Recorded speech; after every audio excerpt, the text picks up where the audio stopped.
Hello viewers, welcome to Road to Success YouTube channel. Last classல exercise 3.8ல உள்ள second problemல இருக்கக்கூடிய first subdivision பார்த்தோம். அதுக்கான link டிஸ்கிரிப்ஷன்ல கொடுத்திருக்கேன், போய் செக் பண்ணிக்கோங்க. இன்னைக்கான கிளாஸ்ல exercise 3.8ல உள்ள second problemல இருக்கக்கூடிய second subdivision பார்க்கலாம். வாங்க. Find the values of a and b if the following polynomials or perfect squares ax power 4 plus bx cube plus 361x square plus 220x plus 100.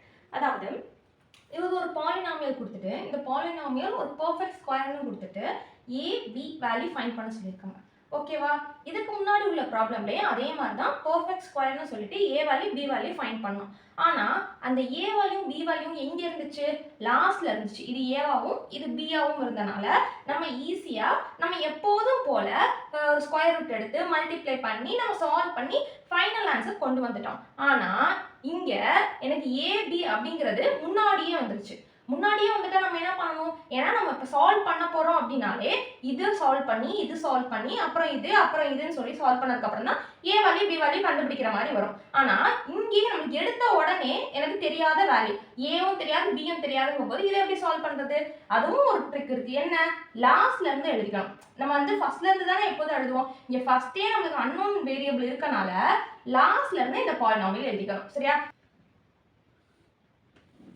பாருங்க, இப்போ எப்போதும் ஃபர்ஸ்ட்ல இருந்து எழுதுவோம். இப்போ லாஸ்ட்ல இருந்து எழுதணுங்கிறதுக்காண்டி லாஸ்ட் உள்ள வேல்யூ என்ன? 100 பிளஸ் லாஸ்ட்டுக்கு முன்னாடி 220x, அதுக்கு முன்னாடி 361x ஸ்கொயர்ட், அதுக்கு முன்னாடி bx கியூப், அதுக்கு முன்னாடி ax பவர் 4.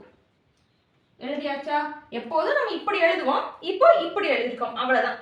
இப்போ என்ன பண்றது? அதே மாதிரி தான் நம்ம என்ன ஃபர்ஸ்ட் உள்ள வேல்யூக்கு ஸ்கொயர் ரூட் எடுப்போம். இதுக்கப்புறம் நம்ம வந்துட்டு எப்போதும் போல சால்வ் பண்ண வேண்டியதான். இந்த ஒன்னே என்ன பண்ணியிருக்கோம்னா ஃபர்ஸ்ட்ல இருந்து எழுதுறதுக்கு பதிலாக லாஸ்ட்ல இருந்து எழுதிருக்கோம், அவ்வளவுதான். இப்போ ஃபர்ஸ்ட் உள்ள வேல்யூக்கு எப்போதும் போல ஸ்கொயர் ரூட் எடுப்போமா?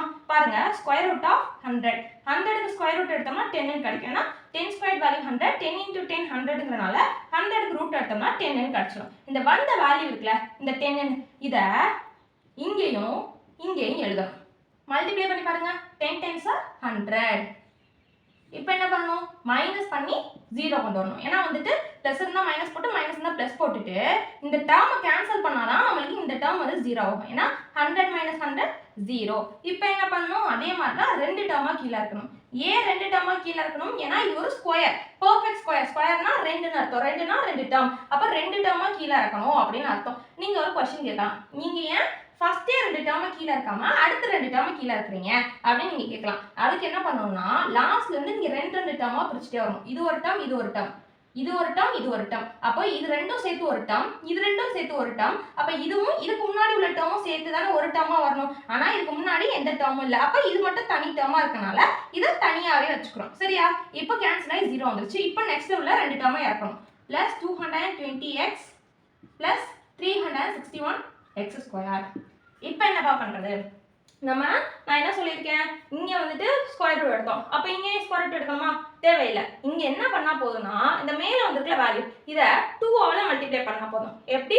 2ஆல மல்டிப்ளை பண்ணா போதும். அப்ப 2 10s are 20. 2 × 10 வந்து 20 கிடைச்சிடும். இப்போ பாருங்க, இப்போ எனக்கு வந்துட்டு இது ரெண்டு டேர்மா இருக்கு, ஆனா இது ஒரு டேர்மா தான் இருக்கு. அப்ப என்ன பண்ணணும்? இங்கே எனக்கு ரெண்டு டேர்ம் இருந்தாதான் மல்டிப்ளை பண்ண முடியும். அதுக்கு என்ன பண்ணணும்னா இந்த இருக்குல்ல, இந்த உள்ள டேர்மை மேலே போடுங்க. 220x வெயில உள்ள ஃபர்ஸ்ட் டேர்மை கீழே போடுங்க.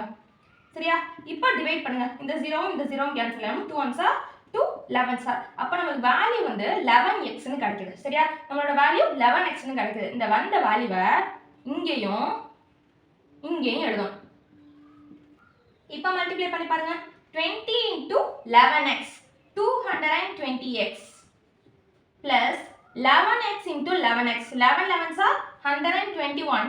x × x squared. அதே மாதிரி சிம்பிள் சேஞ்ச் பண்ணணும். பிளஸ் இருந்தா மைனஸ், பிளஸ் இருக்கனால மைனஸ் போட்டுக்க வேண்டியதான்.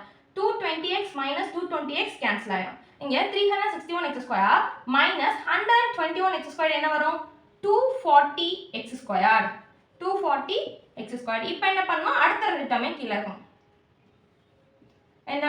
Plus bx cube plus ax power 4 இது என்னப்பா பண்ணுறது? அதே மாதிரி தான் இங்கே என்ன பண்ணுவோம், சைடில் உள்ளதை எழுதுறதுக்கு இந்த டேர்மை 2ஆல் மல்டிப்ளை பண்ணணும். அதே மாதிரி தான் இங்கே எழுதணும்னா மேலே உள்ள 2 டேர்மையும் 2ஆல் மல்டிப்ளை பண்ணால் போதும். இப்போ 2ஆல் மல்டிப்ளை பண்ணுவோமா? 2 × 20 ப்ளஸ் 2 × 11 22x.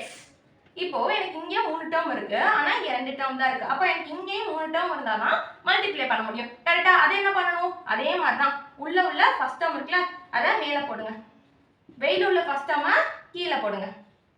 இப்போ கேன்சல் பண்ணி பாருங்க, 0 0 கேன்சல் ஆயிரும். 2 1s are 2 12s are. அப்போ வேல்யூ வந்து 12x² வருது. கரெக்டா? 12x² வருது. அந்த வந்த வேல்யூவை இங்கேயும் எழுதணும். இப்போ மல்டிப்ளை பண்ணி பார்க்கலாமா? பாருங்க, 20 × 12x² என்னது? 240x² பிளஸ் 11x × 12x² என்ன வரும்? Plus 264x³ 12x² × 12x² plus 144x⁴. இப்போ என்ன பண்ணணும்? அதே மாதிரி சிம்பிள் சேஞ்ச் பண்ண வேண்டியதான். பிளஸ் இருந்தா மைனஸ், மைனஸ் இருந்தா பிளஸ். அப்போ இங்கேயும் மைனஸ், இங்கேயும் மைனஸ் வந்துடும். இப்போ 240x² மைனஸ் 240x² கேன்சல் ஆயிடும். இங்கே என்ன வரும்? இங்கே நமக்கு வேல்யூ தெரியாது, ஏன்னா இங்கே இருக்கிறது b, இங்கே இருக்கிறது 264, இங்கே இருக்கிறது a, இங்கே இருக்கிறது 144. அப்போ b வேல்யூவும் தெரியாது, a வேல்யூவும் தெரியாது. தெரிஞ்சாதான் நம்மளால கேன்சல் பண்ண முடியும். ஆனா நம்ம கிட்ட ஒரு க்ளூ இருக்கு. என்ன க்ளூ? இந்த பாலினாமியல் ஒரு பெர்ஃபெக்ட் ஸ்கொயர்னு சொல்லிட்டாங்க. பெர்ஃபெக்ட் ஸ்கொயர்னா என்ன அர்த்தம்? நம்மளோட ரிமைண்டர் வந்து 0வா இருக்கணும். ரிமைண்டர் 0வை தவிர நமக்கு வேற எந்த வேல்யூ வரதுக்கான சான்ஸே இல்லை அப்படிங்கிறதான் பெர்ஃபெக்ட் ஸ்கொயருக்கான அர்த்தம். அப்போ பெர்ஃபெக்ட் ஸ்கொயர்னால ரிமைண்டர் நமக்கு 0வா மட்டும்தான் இருக்கும். சரி, அப்போ இந்த டேர்ம் எனக்கு கேன்சல் ஆயிடுச்சு. அப்போ 0 வரணும்னா இங்க -264 இருக்கு. அப்போ இங்க என்ன வேல்யூ இருந்தா எனக்கு இந்த டேர்ம் கேன்சல் ஆகும்? +264 இருந்தா தான் கேன்சல் ஆகும். இங்க எனக்கு -144 இருக்கு. அப்போ இங்க என்ன இருக்கணும்? +144 இருக்கணும். அப்பனா தான் எனக்கு இந்த டேர்ம் கேன்சல் ஆகி எனக்கு 0ன்னு வரும். சரியா? அப்போ வேல்யூ என்னன்னு தெரிஞ்சு போச்சு. இதை எப்படி எழுதுறது? இங்க மேல பாருங்க, bx³ இருக்கா? bx³ இங்க என்ன சிம்பிள் இருக்கு? Minus. -264x³ is equal to remainder என்ன? 0. இப்போ இங்க என்ன இருக்கு? ax⁴ minus 144x⁴ is equal to remainder என்ன? 0. இப்போ என்ன பண்ணணும்? இந்த -264x³ இந்த சைடு கொண்டு வரணும். அப்ப bx³ is equal to 264x³. இந்த x³ இந்த x³ கேன்சல் ஆயிடும். அப்ப b is equal to 264 ன்னு கிடைக்கும். இந்த -144x⁴ இந்த சைடு கொண்டு வரணும். அப்ப ax⁴ is equal to 144x⁴. இந்த x⁴ இந்த x⁴ கேன்சல் ஆயிடும். அப்ப a is equal to 144. அப்ப a ஓட வேல்யூ b ஓட வேல்யூ கிடைச்சு போச்சா? அவ்வளவுதான் இந்த ப்ராப்ளம். இந்த ப்ராப்ளம் எப்படி போட்டேன்னு புரிஞ்சுதா? Thank you viewers. இன்னைக்கான கிளாஸில் எக்ஸசைஸ் 3.8 உள்ள செகண்ட் ப்ராப்ளமில் இருக்கக்கூடிய செகண்ட் சப்டிவிஷன் பார்த்தோம்.